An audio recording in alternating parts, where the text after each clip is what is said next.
Hello friends, आप सभी का वेलकम है, खैर मकदम है, इस्तकबाल है आपके अपने ही यूट्यूब चैनल सायान डिजिटल एकेडमी में।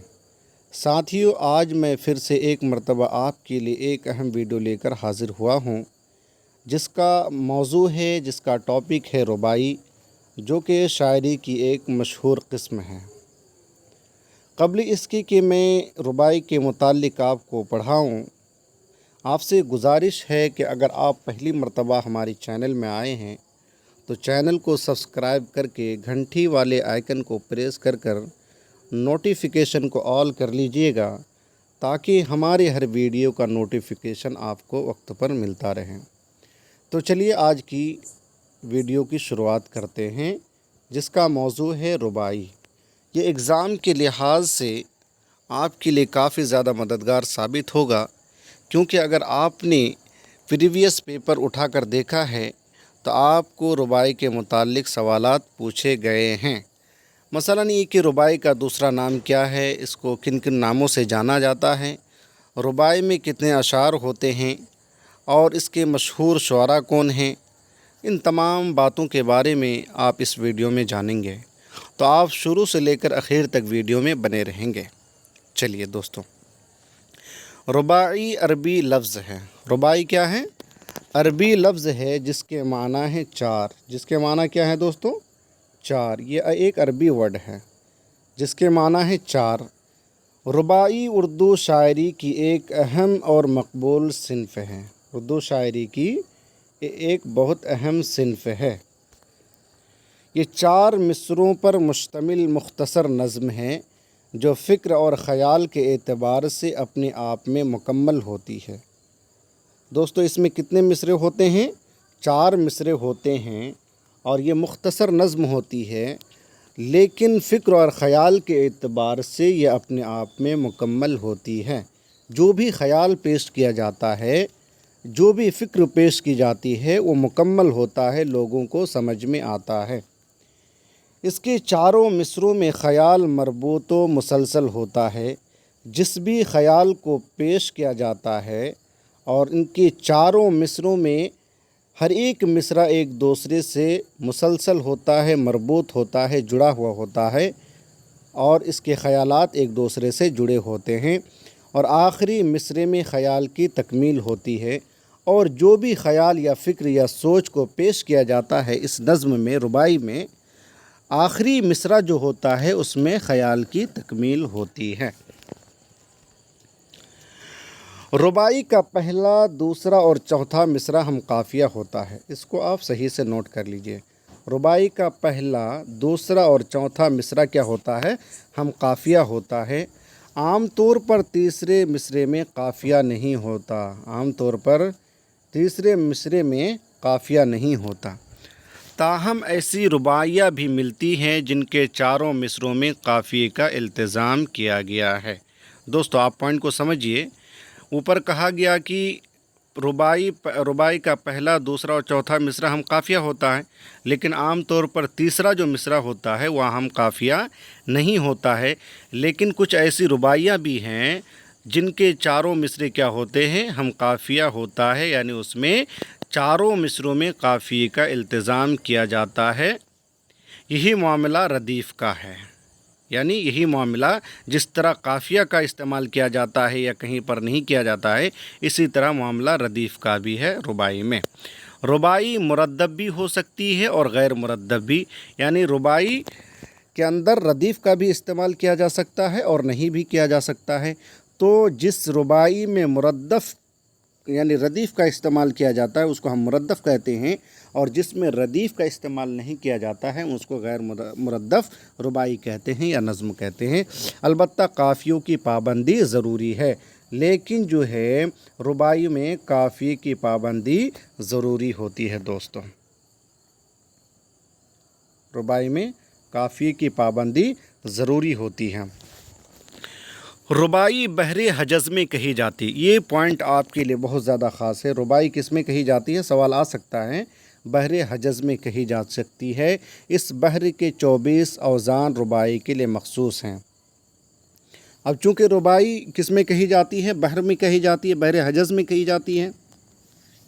اور اس بحر حجز کے لیے کتنے اوزان مقرر ہیں؟ 24 اوزان ربائی کے لیے مخصوص ہیں، یعنی 24 اوزان میں ربائی کہی جاتی ہے۔ ربائی کے لیے کوئی موضوع مخصوص نہیں ہے، کسی بھی موضوع پر جو ہے ربائی کہی جا سکتی ہے، اس کے لیے کوئی مخصوص موضوع نہیں ہے۔ عام طور پر اس میں فلسفیانہ، اخلاقی اور نصیحت آموز مضامین بیان کیے جاتے ہیں۔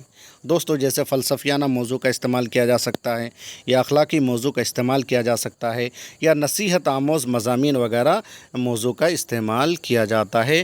حمدیہ اور عشقیہ موضوعات پر بھی رباعیہ کہی گئی ہیں، تو اس میں کسی بھی موضوع پر آپ جو ہے رباعی کہہ سکتے ہیں۔ رباعی کو ترانہ اور دو بیتی بھی کہا جاتا ہے۔ جیسا کہ میں نے آپ سے کہا کہ رباعی کو کس کس نام سے جانا جاتا ہے، تو یہ پوائنٹ یہاں پر ذکر کیا گیا ہے کہ رباعی کو ترانہ اور دو بیتی بھی کہا جاتا ہے۔ کیا کیا کہا جاتا ہے دوستو؟ ترانہ اور دو بیتی بھی کہا جاتا ہے۔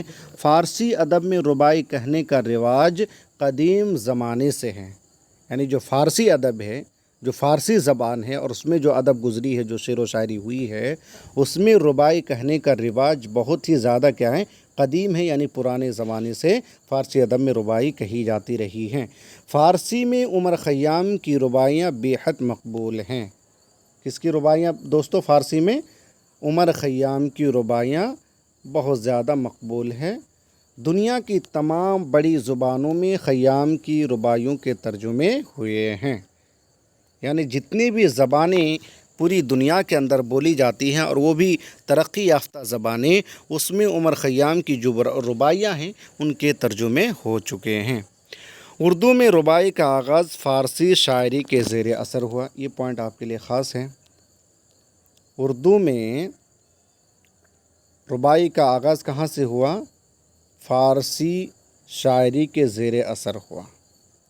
ابتدا میں بعض دکنی شعراء جیسے قلی قطب شاہ، ملا وجہی نے رباعیاں کہیں، یعنی اسٹارٹنگ میں ابتدائی دور میں جن دکنی شعراء نے اردو میں رباعیاں کہی، اس میں کن کا نام آتا ہے؟ قلی قطب شاہ کا نام آتا ہے، اور اسی طرح ملا وجہی کا نام آتا ہے۔ اس کے بعد شمالی ہند میں رباعیاں لکھنے کا رواج شروع ہوا۔ اس کے بعد شمالی ہند میں رباعیاں لکھنے کا رواج شروع ہوا۔ ابتدائی دور کے شعراء میں میر تقی میر، مصحفی، میر حسن اور جعفر علی حسر لکھنوی نے بھی رباعیاں کہی ہیں۔ یہ آپ کے لیے اہم ہو سکتا ہے۔ ان کے بعد میر انیس اور دبیر نے اردو میں رباعی گوئی کی روایت کو استحکام بخشا۔ کس کے بعد؟ میر تقی میر، میر مصحفی، میر حسن وغیرہ کے بعد جو رباعی گوئی کو جس نے استحکام بخشی ہے، ان میں میر انیس اور دبیر کا نام خاص طور پر لیا جاتا ہے دوستوں۔ مولانا الطاف حسین حالی نے بھی رباعیاں لکھی ہیں۔ 20ویں صدی میں رباعی گوئی کی روایت کو زیادہ اعتبار حاصل ہوا۔ کس میں؟ اگر آپ سے سوال پوچھ لیا جائے کہ رباعی گوئی کو سب سے زیادہ روایت کس دور میں ملا، یعنی زیادہ شہرت کس دور میں حاصل ہوا، وہ ہوا 20ویں صدی عیسوی میں رباعی گوئی کو زیادہ شہرت حاصل ہوئی، اعتبار حاصل ہوا۔ امجد حیدرآبادی اور جگت موہن لال رواں صرف رباعی گوئی کے لیے مشہور ہیں دوستوں۔ کون مشہور ہے صرف رباعی گوئی کے لیے؟ اگر آپ سے پوچھ لیا جائے کہ رباعی گوئی کے لیے کون مشہور ہے، تو آپ بلا جھجک کس کا نام لیں گے؟ امجد حیدرآبادی اور جگت موہن لال رواں صرف رباعی گوئی کی وجہ سے مشہور ہے، رباعی کہنے کی وجہ سے مشہور ہیں۔ جوش ملیح آبادی، یگانہ چنگیزی اور فراق گورکھپوری نے رباعی کی طرف خاص توجہ دی اور کثرت سے رباعیاں کہیں۔ اس میں جو ہے بہت سارے لوگوں کے نام آتے ہیں، جیسے جوش ملیح آبادی ہے، یگانہ چنگیزی ہے، فراق گورکھپوری نے بھی رباعیاں کہی ہیں اور اس کی طرف خصوصی طور پر توجہ دی ہیں۔ نیچے جگت موہن لال رواں کی ایک رباعی دیکھیے، مثال کے طور پر آپ یہاں پہ دیکھ سکتے ہیں۔ کیا تم سے بتائیں عمر فانی کیا تھی، بچپن کیا چیز تھا، جوانی کیا تھی، یہ گل کی مہک تھی وہ ہوا کا جھونکا، ایک موج فنا تھی زندگانی کیا تھی۔ تو یہ جگت موہن لال رواں کا کیا ہے؟ رباعی ہے دوستو، देखिए इसमें कितने मिसरों का इस्तेमाल हुआ, 4 मिसरों का इस्तेमाल हुआ है। और इसमें देखिए क्या क्या जो कि काफ़िया है, और थी या थी इसको अर्दीब भी कह सकते हैं। और उसके बाद फिर जो है क्या यहाँ पर फिर आखिरी मिसरे में जो है काफ़िए का इस्तेमाल किया गया है। तो जैसा कि आपने जाना आज की वीडियो में रुबाई से मुताल्लिक़ आपने पढ़ा, फिर एक मैं आगे नए वीडियो के साथ आपके सामने हाज़िर हूँगा दोस्तों। तो रुबाई को किस किस नाम से जाना जाता है? रुबाई को तराना भी कहा जाता है और इसी तरह दोबीत भी कहा जाता है। और ये फ़ारसी अदब से हमारे उर्दू अदब में स्टार्ट हुई इसकी, और ये बहरे हजज़ में कही जाती है। और बहरे हजज़ के लिए 24 औज़ान मखसूस हैं। और रुबाई जो मुरद्दब भी हो सकता है, गैर मुरद्दब भी हो सकता है, लेकिन काफ़ी की पाबंदी ज़रूरी है। और इसमें ख़याल जो है एक दूसरे से मरबूत होते हैं, और आखिरी मिसरे में जिस ख़याल को भी पेश किया जाता है उसकी तकमील होती है। और ये अरबी का लफ्ज़ है जिसके माना है 4। और ये उर्दू शायरी की एक बहुत ही मारूफ़ और मकबूल सिन्फ़ है। उम्मीद कि हमारा ये वीडियो आपको पसंद आया होगा। अगर पसंद आए तो कमेंट बॉक्स में अपनी राय का इज़हार करें, ताकि मैं आपके कमेंट को पढ़ सकूं और अपने वीडियो को बेहतर बना सकूं, आपके लिए तैयारी कर सकूं। उम्मीद है कि आप मेरे वीडियो को लाइक करेंगे, शेयर करेंगे, सब्सक्राइब करेंगे और बेल आइकन वाले घंटी को दबा करके नोटिफिकेशन को ऑल कर लेंगे। बहुत बहुत शुक्रिया दोस्तों।